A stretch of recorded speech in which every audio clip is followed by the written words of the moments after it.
predsednik Republike Slovenije, gospod Borut Pahor, spoštovani prvi guverner Banke Slovenije, gospod Arhar, spoštovani gostje, dragi sodelavci, lepo pozdravljeni na otvoritvi Muzeja Banke Slovenije.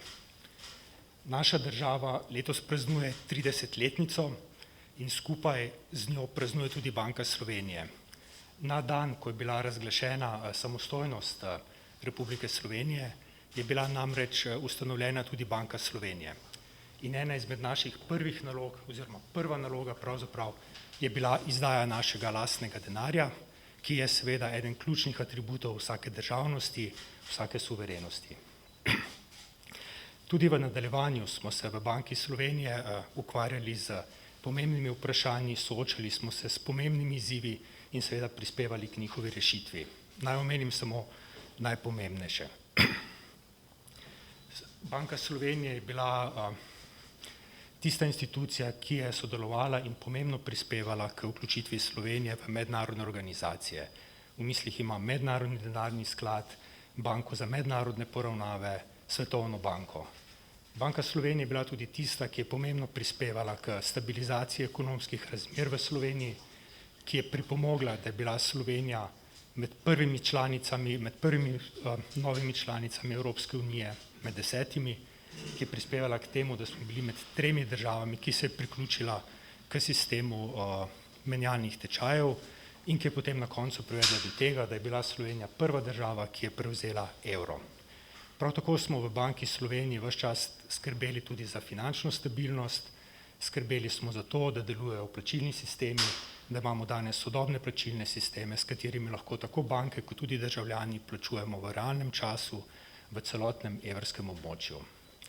Poleg tega, da je za nami bogata zgodovina, zelo polnih 30 let, bomo v tem muzeju, ki ga danes odpiramo, predstavili tudi naše trenutno delovanje. Tukaj je kar nekaj simbolike, namreč 4 atlanti, ki krasijo pročelje naše stavbe, se odražajo tudi v našem delovanju. Danes lahko naše celotno delo strnemo v 4 ključna področja. Najprej govorimo o denarni politiki, s katero določamo, kakšni so pogoji poslovanja za praktično 340 milijonov Evropejcev, kako privlačno je naše varčevanje, po kakšni ceni se lahko zadolžujemo in s tem izpolnjujemo svoje življenjske in poslovne cilje. Drugi steber se nanaša na nadzor poslovanja bančnega sistema. Zavedamo se, da so banke pomemben del naše infrastrukture in da je prav tako pomembno, kako so nadzorovane, kako spremljamo njihovo poslovanje.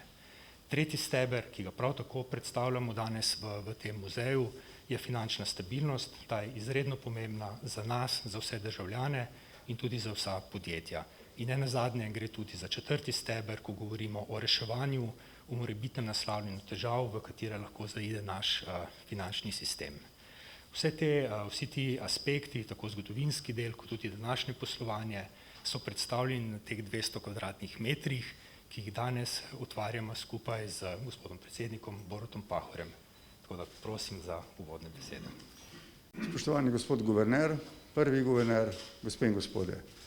Najprej naj čestitam Banki Slovenije za imenitno zamisel, da ste ob visokem, okroglem, čudovitem jubileju države in Banke Slovenije pripravili muzej in ga zdaj ponujate javnosti, ki bo gotovo tukaj radovedno opazovala stvari, s katerimi se ukvarjate in nas vse zanimajo. Rad bi se spomnil, tako kot vi, gospod guverner, začetkov. Takrat sem bil poslanec, delegat Bučarjeve skupščine. To je bilo zelo prelomno leto, ko so se sprejemale številne dalekosežne odločitve in med njimi tudi odločitev o ustanovitvi Banke Slovenije. Danes se te odločitve morda komu zdijo samoumevne. Takrat so bile povezane z nekaterimi političnimi, gospodarskimi, finančnimi, pa tudi čisto človeškimi tveganji. In ko danes vse te odločitve opazujemo za nazaj, moramo biti ponosni na neko intuicijo, ki je poleg znanja in modrosti, tudi poguma, krasila pravzaprav tisti čas in tiste ljudi, deloma pa se je napajala iz neke enotnosti, ki smo jo bili takrat v slovenski politiki in med slovenskimi ljudmi priča. Ustanovitev Banke Slovenije, tako pomembna odločitev, postaviti na noge ob državi še nekaj, kar bo skrbelo za denar, nekaj, na kar smo Slovenci, in to rečem v najbolj žlahtnem pomenu besede, zelo občutljivi, to je bila neka prelomna odločitev. In izkazala se je za umestno, nenazadnje smo potem imeli neko tranzicijo z na nek način našo valuto, takratnim tolarjem, z boni, s tolarjem, vse do vstopa v evrosistem. Takrat je bilo zaupanje v bone, pa potem v tolar, v slovenski denar veliko. Rad bi se spomnil, pa ne zato, ker je dr. Arhar, in to mi je v veliko čast, moj dragoceni svetovalec, da so vsakoletni nastopi njega pred državnim zborom vedno bili pospremljeni z enim velikim zaupanjem, ne samo z aplavzom, ampak za veliko pozornostjo, ki jo je državni zbor namenil njegovim besedam. Vseh 8 let ali koliko? 10. To mi seveda potem kot poslancu državnega zbora vsa ta leta zelo ostaja v spominu. Hočem reči, da se lahko Slovenci, kar se tiče zgodovine, in muzej je tak prostor, kjer se človek obrača deloma tudi v preteklost, se lahko obrnemo z velikim ponosom. Jaz kot predsednik republike sem prevzet na nek način nad tem, kaj lahko, na kaj vse smo lahko Slovenci zdaj v teh mesecih, maj, junij, julij, na kaj vse smo lahko ponosni.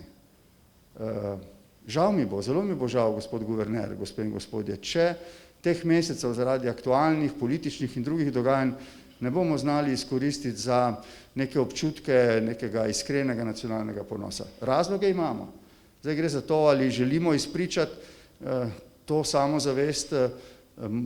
Rad bi, da nam bi to uspelo. Mogoče nam gre na roke tudi dejstvo, da počasi ta epidemija pojenja in da se evo danes že lahko vendarle, čeprav na razmeram primeren način, ampak vendarle toliko podružimo, da smo skupaj ob otvoritvi tega muzeja.